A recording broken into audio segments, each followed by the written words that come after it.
इचलकरंजी महानगरपालिकेत होणारा अंधाधुंद कारभार थांबवावा. दत्ता मांजरे तारदाळकर.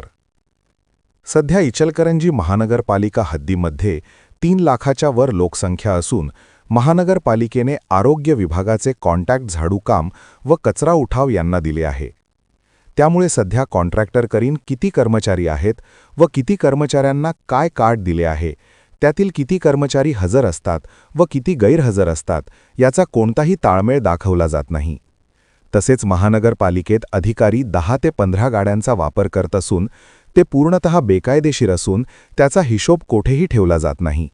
त्यामुळे महानगरपालिकेमध्ये अंदाजे कारभार व भ्रष्टाचार वाढला असून सिक्युरिटी गार्ड जे महानगरपालिकेमध्ये आहेत त्यामध्ये सुद्धा तफावत असून त्यामध्ये सुद्धा भ्रष्टाचार झाल्या होत असल्याची शक्यता नाकारता येत नसून तसेच प्रत्येक खात्यामध्ये मस्टर हालचाल रजिस्टर ठेवण्यात यावे व कोणत्या अधिकाऱ्याला बाहेर अथवा कोणत्या कामासाठी जायचे आहे त्याची पाटील लावण्यात यावी अशा पद्धतीचे निवेदन स्वराज्य ग्राहक न्याय निवाडा वेलफेअर समिती दिल्ली संस्थापक अध्यक्ष दत्ता मांजरे तारदाळकर यांनी दिली असून त्यावर लवकरात लवकर कारवाई करावी असे निवेदनात म्हटले आहे.